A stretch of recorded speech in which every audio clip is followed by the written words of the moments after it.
আজকে আমরা আলোচনা করব ভার্ব নিয়ে। ভার্ব কাকে বলা হয়? না, যা কোনো কিছু কাজ করা বোঝে তাকে ভার্ব বলা হয়। একে বাংলায় বলা হয় ক্রিয়া। ভার্বের গুরুত্বটা কি? না, আমরা যে কোনো ভাষাতেই বা যে কোনো সেন্টেন্সেই যখনই আমরা গঠন করতে যাব তখন আমাদের সর্বপ্রথম দরকার একটা ভার্ব। কারণ ভার্ব ছাড়া কোনো মতেই সেন্টেন্স গঠন করা যায় না। আমরা ইংরেজিতে যদি গঠন করতে চাই সেখানে ভার্বের প্রয়োজন আছে, আবার বাংলাতেও যদি আমরা বাক্য গঠন করতে চাই তাহলেও ভার্বের প্রয়োজন আছে, ক্রিয়ার প্রয়োজন আছে। তাহলে ভার্ব হচ্ছে সেন্টেন্সের মধ্যে একটা সবচেয়ে গুরুত্বপূর্ণ অংশ, যাকে ছাড়া কোনো মতেই আমরা সেন্টেন্স গঠন করতে পারবো না। যদি আমরা ধরি আমরা পায়েস বানাতে চাই, তাহলে পায়েস চাল ছাড়া আমরা কোনো মতে পায়েস বানাতে পারবো না। আবার যদি বাইক দেখি, তাহলে বাইকের ইঞ্জিন ছাড়া বাইক আমরা চালাতে পারবো না। আবার সাইকেলের ক্ষেত্রে যেমন চেন আছে, সেই রকম একটা সেন্টেন্স গঠন করার ক্ষেত্রে আমাদের ভার্বের ভূমিকাটা সে জায়গায় আছে। অর্থাৎ ভার্ব ছাড়া কোনো মতে সেন্টেন্স গঠন করতে পারবো না। তাহলে ভার্ব কাকে বলে? না, যা কোনো কিছু কাজ করা বোঝায় তাকে আমরা ভার্ব বলি। যেমন আমি পড়ছি, তাহলে যে পড়া একটা কাজ করা বোঝাচ্ছে, তাহলে এই পড়াটাকে বলা হবে একটা ভার্ব বা ক্রিয়া। ফর এক্সাম্পল, যদি আমি বলি এই যে পেন, বোর্ড, এইগুলা কিন্তু কাজ করা বোঝাচ্ছে না, বোঝাচ্ছে কি? তাহলে একটা পেন বা বোর্ড, হ্যাঁ, বা বুক, এগুলা কিন্তু কাজ করা বোঝাচ্ছে না, অর্থাৎ এদেরকে আমরা ভার্ব বলবো না। ভার্ব তাকেই বলবো যা কোনো কিছু কাজ করা বোঝায়। তাহলে এই ভার্বকে ইংরেজিতে বিভিন্ন ভাবে ভাগ করা হয়। আমরা আজকে এর ভাগগুলা দেখব, কারণ এই ভার্ব ফর্ম বিভিন্ন ধরনের ফর্ম থাকে এবং তাদের অ্যাপ্রোপ্রিয়েট ইউজ বিভিন্ন পরীক্ষায় এসে থাকে। আমরা যদি মাধ্যমিকের পরীক্ষা দেখি, তাহলে মাধ্যমিকের গ্রামারে প্রথমেই অ্যাপ্রোপ্রিয়েট ইউজ অফ ভার্ব দেওয়া থাকে এবং বিভিন্ন কম্পিটিটিভ মূলক পরীক্ষাতেও ভার্বের ইউজ থাকে। অর্থাৎ ভার্বের ফর্ম আমাদেরকে জানতে হবে। অর্থাৎ মেনলি ভার্বকে দুভাগে ভাগ করছি। একটা হচ্ছে ম্যান ভার্ব,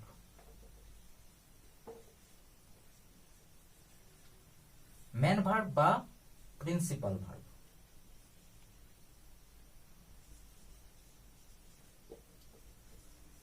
এই যে ম্যান ভার্ব বা প্রিন্সিপাল ভার্ব, এটাকে বাংলাতে বলা হচ্ছে প্রধান ক্রিয়া।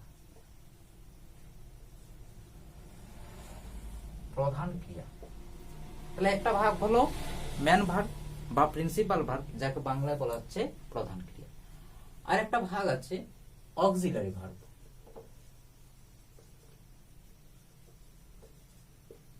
অক্সিলারি বা কে হেল্পিং ও বলা হয়, হেল্পিং ভার্ব। তাহলে অক্সিলারি বা হেল্পিং মানে আমরা কি বুঝি? না, যে অন্য কাউকে কোনো কিছুতে সাহায্য করে তাকে হেল্পিং বলা হয়। তাহলে এই ভার্বটা কাকে কিসে হেল্প করে? না, বিভিন্ন টেন্স গঠন করতে, বিভিন্ন মুড গঠন করতে, যেমন অ্যাক্টিভ প্যাসিভ, হ্যাঁ, সেইগুলো গঠন করতে সাহায্য করে কে? অক্সিলারি ভার্ব বা হেল্পিং ভার্ব। তাহলে আমরা এখন দেখব মেন ভার্বের আর অন্য কিছু ভাগ আছে কিনা, বা অক্সিলারি ভার্ব তার কোনো ভাগ আছে কিনা। না, মেন ভার্বের আর দুটা ফর্ম আমরা পেতে পারি, সেটাকে আমরা বলবো রেগুলার, আর একটা হচ্ছে ইররেগুলার। তাহলে একটা রেগুলার ভার্ব, একটা ইররেগুলার ভার্ব। রেগুলার ভার্ব কাকে বলে? না, যার পাস্ট এবং পাস্ট পার্টিসিপল ফর্ম ডি বা ইডি দিয়ে যোগ করলেই হয়ে যায়। আর ইররেগুলার ভার্ব কাকে বলবো? না, যার পাস্ট এবং পাস্ট পার্টিসিপল ফর্মটা পুরোপুরি চেঞ্জ হয়ে যায়। আমরা মেন ভার্বের মধ্যে যেমন পাবো একটা এড মানে হচ্ছে যোগ করা, এটা একটা মেন ভার্ব। এবং মেন ভার্বের মধ্যে এটা হলো রেগুলার, কারণ এর পাস্ট ফর্ম যখন আমরা করব তখন পাস্ট ফর্মটা হয়ে যাবে এডেড, অর্থাৎ ইডি যোগ হচ্ছে। এর পাস্ট পার্টিসিপল ফর্মটা হয়ে যাবে এডেড, অর্থাৎ ইডি যোগ করে। সেই রকমই আছে অ্যাডমায়ার, এর পাস্ট ফর্ম আমরা কি করি না শেষে ডি যোগ করি, যেহেতু অলরেডি শেষে একটা ই আছে সেই জন্য শুধু ডি যোগ করলো, এবং পাস্ট পার্টিসিপেল ফর্মটাও কিন্তু সেম হবে এটা। তাহলে রেগুলার ভার্ব কোনগুলোকে বলা যাবে না, যে ভার্বগুলির শেষে ডি বা ইডি যোগ করে তার পাস্ট এবং পাস্ট পার্টিসিপেল ফর্ম গঠন করা হয় তাদেরকে রেগুলার ভার্ব বলা হয়। এই যে প্রেজেন্ট ফর্ম একটা আছে যেটাকে আমরা ভার্ব 1 বা অনেক সময় ভার্ব 0 বলা হয় বা বেস ভার্ব বলা হয়, আর একটা আছে ভার্ব 2, আর একটা আছে ভার্ব 3। যে ভার্ব 1 এটাকে প্রেজেন্টও বলা হয়, প্রেজেন্ট ফর্ম। ভার্ব 2টাকে বলা হয় পাস্ট ফর্ম, আর ভার্ব 3টাকে বলা হয় পাস্ট পার্টিসিপল।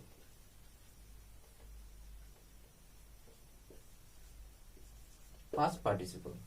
তাহলে এই তিনটা ফর্ম আমাদেরকে কিন্তু ভালোভাবে রপ্ত করতে হবে, কারণ প্রেজেন্ট টেন্স গঠন করার জন্য আমাদেরকে প্রেজেন্টের ফর্মটা জানতে হবে, পাস্ট টেন্স গঠন করার জন্য পাস্ট ফর্মটা জানতে হবে, এবং পেসিভ এবং পারফেক্ট টেন্স গঠন করার জন্য আমাদের পাস্ট পার্টিসিপল ফর্মটা প্রয়োজন হয়। অর্থাৎ আমরা যদি ইংলিশটাকে একটু স্ট্রং করতে চাই তাহলে এই তিনটা ফর্ম কিন্তু আমাদেরকে ভালো করে জানতে হবে, এটা স্টক করতে হবে। তার জন্য বিভিন্ন গ্রামার বই থেকে এগুলো কিন্তু পড়তে হবে। ইরেগুলার ভার্ব কোনগুলো না, এটা একটা মেন ভার্ব কিন্তু এর ফর্মটা সম্পূর্ণ চেঞ্জ হয়ে যায়। যেমন গো, এর সেকেন্ড ফর্ম হয়ে যায় ওয়েন্ট, থার্ড ফর্ম গান। অর্থাৎ এখানে ইডি বা শুধু ডি যোগ করে পাস্ট বা পাস্ট পার্টিসিপেল ফর্মটা গঠন করতে পারছি না, সেই জন্য এদেরকে বলা হয় ইরেগুলার ভার্ব। এরকম অনেকগুলো ভার্ব আছে। আবার মেন ভার্বের মধ্যে আরো কয়েকটা ভার্ব আছে যেখানে তিনটা ফর্মই একই থাকছে। আবার কোন কোন সময় ইডি যোগ হচ্ছে কিন্তু তার শেষের যে ওয়ার্ডটা আছে, লেটারটা আছে, সেটা ডবল হয়ে যাচ্ছে। এটা বিভিন্ন নিয়ম আছে, আমরা পরে আলোচনা করব। তারপরে আসি আমরা অক্সিলারি ভার্বের ক্ষেত্রে। অক্সিলারি ভার্বকে আর কিভাবে ভাগ করা যায় না, অক্সিলারি ভার্বকে আমরা প্রাইমারি অক্সিলারি এবং মডেল অক্সিলারি এই দুই ভাগে প্রথমে ভাগ করব। এবার আমরা দেখব অক্সিলারি ভার্বের ভাগগুলো। অক্সিলারি ভার্বকে দুই ভাগে ভাগ করা যায়, প্রাইমারি অক্সিলারি আর মডেল অক্সিলারি। প্রাইমারি অক্সিলারির মধ্যে এক নম্বরে আছে বি ভার্ব, যেটাকে বাংলায় বলা হয় হওয়া ক্রিয়া। তাহলে কি রকম হওয়া বোঝায় এখানে না, কোনো কিছু হওয়া বা কোনো জায়গায় হওয়া। যেমন হওয়া বোঝায়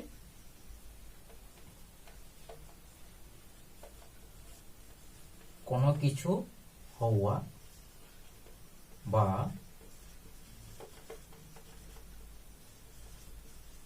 কোনো জায়গায় হওয়া।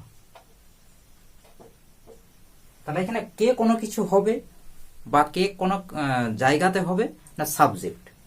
যেমন হি ইজ এ স্টুডেন্ট, এখানে সাবজেক্ট কে হবে না হি, অর্থাৎ হি হলো, কি হলো না একজন স্টুডেন্ট।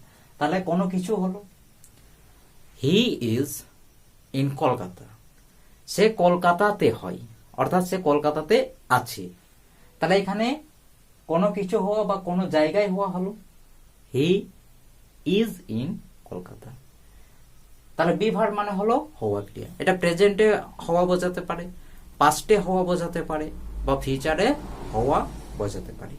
যদি প্রেজেন্টে হওয়া বোঝায় তাহলে প্রেজেন্টের বি ভার্ব, পাস্টে যদি হওয়া বোঝায় তখন পাস্টের বি ভার্ব।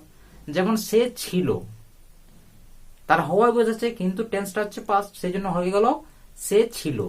তাহলে হি ওয়াজ। এবার কোনো কিছু যদি ছিল তাহলে হি ওয়াজ এ স্টুডেন্ট, সে একজন ছাত্র ছিল। হি ওয়াজ ইন কলকাতা, অর্থাৎ সে কলকাতাতে ছিল। আবার যদি ফিউচার করি এটা পাস্ট হয়ে গেল। এবার যদি ফিউচার করি তাহলে সে হবে, তাহলে হি উইল বি, তখন বি এর মূল ফর্মটা বসে, যেহেতু মডেল অক্সিলারি সেল আছে। তাহলে হওয়া বসালে আমরা বি ভার্ব ব্যবহার করতে পারি। তাহলে বি ভার্ব কি রকম আছে না, তিন রকমের আছে, প্রেজেন্ট, পাস্ট এবং ফিউচার, ফিউচার সেল উইল দিয়ে করা যায়। তাহলে বি ভার্ব হলো এম, ইজ, আর, ওয়াজ এবং ওয়ের। এই সবগুলাই হচ্ছে বি ভার্ব। এর মধ্যে এম, ইজ, আর এই তিনটা হয়ে গেল প্রেজেন্টের বি ভার্ব। এগুলাকে কি বলবো? প্রেজেন্টের বি ভার্ব। অর্থাৎ প্রেজেন্ট টেন্সে আমরা এই তিনটার মধ্যে যে কোনো একটা বসাতে পারি এট এ টাইম।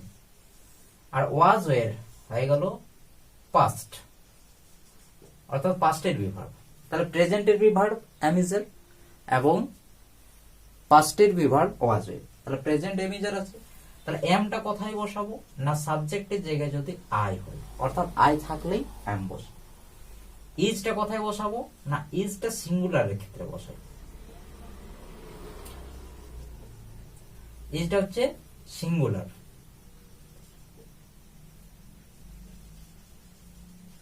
অর্থাৎ এক বচন। আরটা কোথায় বসাবো? আরটা বসাবো প্লুরাল, অর্থাৎ বহু বচন। তাহলে একজনকে বসালে ইজ হবে, আর একের বেশি বোঝালে আর হবে, এবং আই থাকলে এম হবে। তাহলে আমরা তিনটা ব্যবহার দেখলাম এখানে প্রেজেন্টের বি ভার্বে। পাস্টের ক্ষেত্রে আছে ওয়াজ আর ওয়ের। তাহলে ওয়াজটা কোথায় বসাবো? সিঙ্গুলারের ক্ষেত্রে। ওয়েরটা কোথায় বসাবো? প্লুরালের ক্ষেত্রে। এটাকে মনে রাখার জন্য আমরা কিছু টেকনিক ব্যবহার করতে পারি। যেমন আয়ের জন্য তো এমটা ফিক্সড, এখানে ইজ আর আর এই দুটো আছে। ইজ আছে এই দুটো লেটার নিয়ে, আর আরটা আছে তিনটা লেটার নিয়ে। এখানে বেশি কোনটা?